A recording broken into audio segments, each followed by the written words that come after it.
So what is up, guys? Nick here, helping you to master your technology. iPhone 17 Pro Max versus Z Fold 8 speed test. Let's go ahead and begin with a boot up in 3, 2, go. And man, this is exciting. Seeing this Z Fold 8 design versus like a slab style smartphone in the iPhone 17 Pro Max. So it's pretty exciting to see where Apple's going to take things when they bring their passport style foldable phone. That's the rumors anyway. Wouldn't it shock the world if they came with a book style and everybody thought it was going to be a passport? That would be pretty hilarious. But I think it's going to be passport style.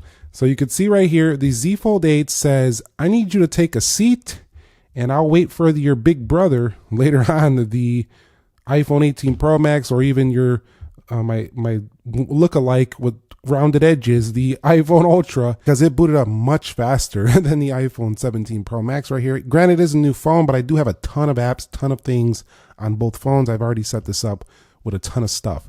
Just boots up faster than the 17 Pro Max. So when it comes to unlocking both phones, you can use Face Unlock on both of them, and you'll see that the Z Fold 8, hold on, I gotta use a fingerprint there. I'm gonna look at the Z Fold 8, and you could see it goes right in. The reason it didn't go the first time was because I got the microphone blocking that.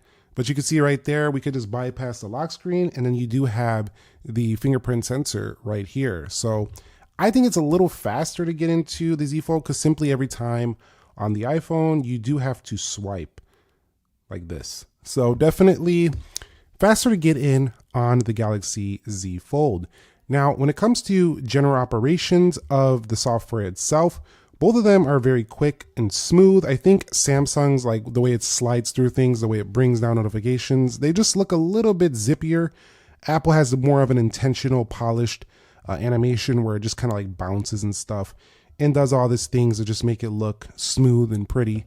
So you do, and I'm not saying that this one isn't pretty. It depends on what you like, but overall, I gotta say, it just kind of feels a little bit faster on the Galaxy Z Fold to kind of just navigate things. And that carries over into the phone itself, like the inner display. When you go ahead and open it up, it's also very fast to kind of like navigate in here, to bring things down, to bring notifications here or over here.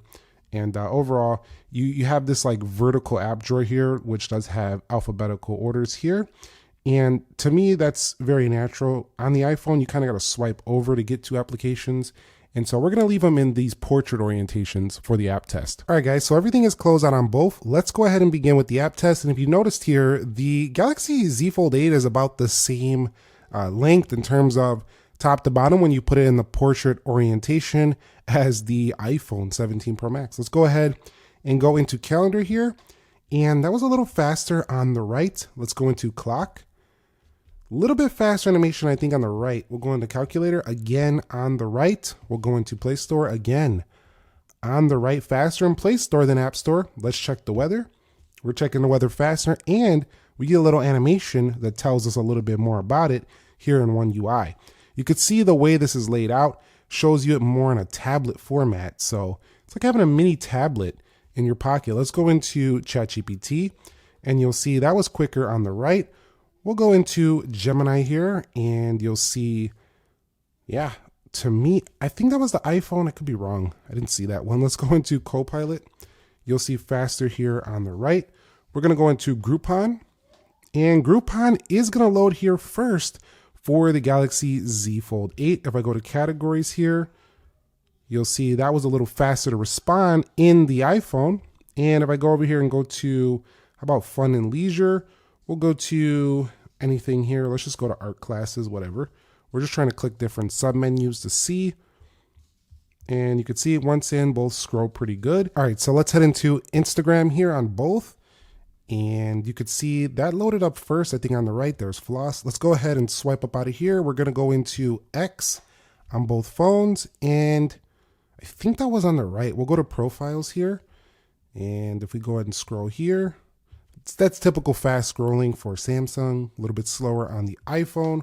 We'll go into Google News, and let's scroll over here to the technology tab right about there. And you can see just a lot more content displayed here on the right. We have like 4 different articles versus 1. So if you don't really love scrolling a lot and you just want to see more content populated at once, you might prefer the Z Fold over here. Let's go to Subway Surfer City on both of them, and you could see that this is going to launch first there on the iPhone over the Galaxy Z Fold. So even though the Z Fold does have a faster chip and may synthetic benchmark better, not all of its apps are updated yet to outperform the iPhone. So certain apps are still quicker, better optimized for iOS, and some apps actually do stutter a bit on the Galaxy Z Fold 8. It's going to take a little time for it to become perfect. This is the new form factor. Let's go over here to play, but I will say the games look absolutely phenomenal. They just destroy the way the games look inside of a like slab style phone, and it fills like the whole screen in a lot of scenarios. So let's go ahead and bring that back down, and we'll go into RTS, and once again you'll see Race the Sun will load up on the whole screen. Not every single application is optimized to do that, but a lot of them do. So it does give you a really nice experience right there. I probably should just lock the portrait already, like stop dealing with that. Let's go into Free Fire right here. And again, Free Fire is going to be a lot larger. So if you enjoy gaming on your phone, which a lot of people do tend to like doing, play the games, casually on their phone, this is just going to be way more fun. As a matter of fact, I think you might get a little bit, well, now I locked myself into the other portrait. So let's go back to auto rotate. I do think that if you like doing that a lot, gaming on the phone, you're probably going to actually want to play a little bit more extended session. This screen is going to make you want to like go a little bit longer in that session of gaming. So it's definitely different. It's exciting. It's a revolution. Well, I wouldn't say a revolution. It's an evolution of the previous foldable that makes what already was pretty solid definitely more solid. So this is exciting, especially for gamers out there. This screen's a little bit, it's not small by no means on the 17 Pro Max, but it is a little bit cramped compared to this device. Let's go over here and we'll take a look at, we'll take a look at 3D Mark. And I know some of you are probably thinking, why are you testing these two? They aren't comparable in terms of their form factors because they're the latest, phones out from each manufacturer, even though everybody knows the latest one coming is the 18 Pro Max, but it's not out yet. So I want to just kind of see how the performance is now. And we will do a rerun when the folding version comes out. We'll test it up against the Z Fold 8. But if this is any indication, it's looking like Apple's Fold should be maybe even faster than this, because this one was faster in a lot of areas, pretty much matching it. And iOS 27 is optimized to be even snappier with the 2nm chip coming. I do think Samsung's going to have to look out when it comes to Apple's foldable line, and maybe even their 18 Pro Max this year. It's going to be a powerhouse, I feel like, overall. So in that test, I think the Z Fold opened more applications faster, but the iPhone hung there right with it and started to pull ahead in a few games. So gaming is still very well optimized on the iPhone, but the Z Fold has quicker animations, tends to launch things just a little bit faster overall. So now what we're going to do is go back through the applications and see how they launch or reload things. So we do have 12 gigs of RAM on both, and swiping out, both of them doing exactly basically the same here. We'll come up out of there, and I'm going to have to flip this back on all of the landscapes. I'm going to have to flip it back, but you'll see right there. Let's go into RTS, and let's come out of there. We'll go into Dead Trigger. I think this is the last one we're going to have to flip. We'll go over here to Subway City, and overall, no reloads on either of them so far. And we'll go into X, Instagram. We'll go into Groupon here for both. Neither of them reloading anything yet. We'll go into Gemini, ChatGPT, and then we do have weather. And then we do have Play Store, App Store. A little bit of a blink there on the iPhone for the App Store. But coming out overall, looking near identical. So if you have a 17 Pro Max, you don't go to the Z Fold 8 for a performance upgrade. You go to it because not only do you have the 12 gigs of RAM, but you could do things like this on the Z Fold 8. Let me showcase this to you. So you have the split screen. You can flip this thing around, go ahead and bring it like this. And then if you want to add a third application, let's go ahead and flip it like this. Let's bring another one in right here. How about we bring in the calendar? You could bring it, hold on, let's go ahead and bring it this way. You could actually bring this into a third application like that. So pretty cool.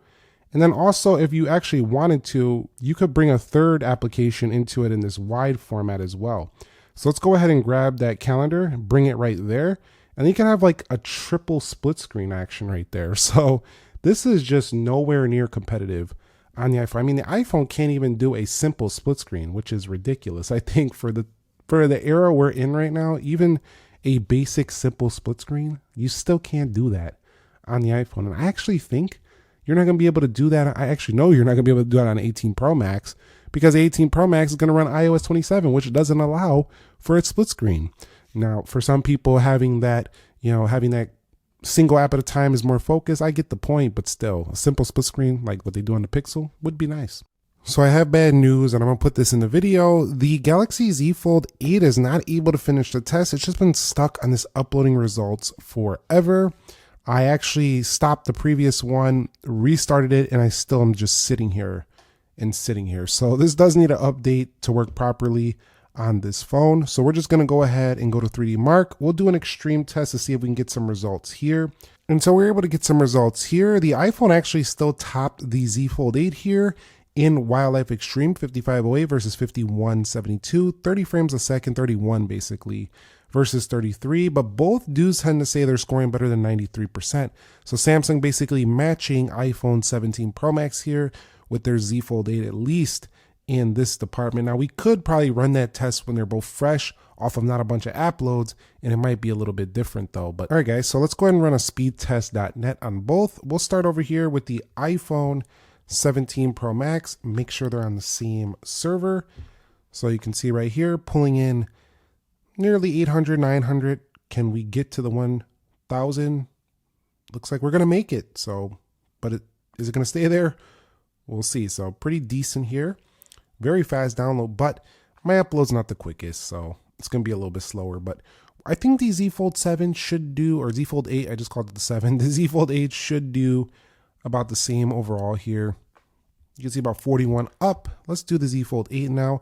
Now on the Z Fold 8, you do have pretty fast 5G as well. So either way you go here, I think you're going to have a nice experience, whether you're on Wi-Fi or not. But they do have support for these latest Wi-Fi standards, and the Z Fold 8 showing a little bit better on the download. So probably can pull in faster Wi-Fi speeds here, which is great because you're going to be using a lot of Wi-Fi to be streaming all your media you're going to be doing on this little mini tablet form factor.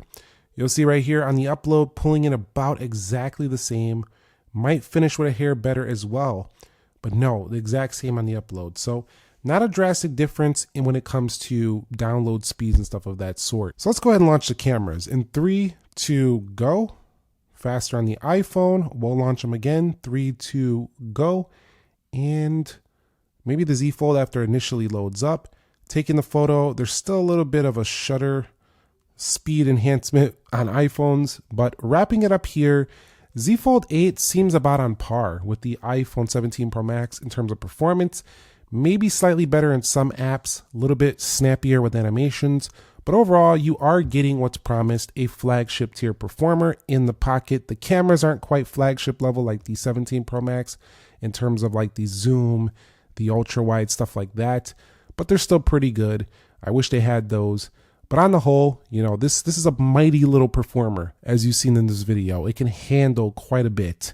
And so if you have something like this, you wanted to trade it in, you definitely can do that and not feel like you're going to be losing performance. But you will be losing camera, and you'll probably be similar on the battery. So thumbs up if you enjoyed it, subscribe if you haven't already, and I will catch you all in the next episode. Nick here. Be sure to be well, and peace.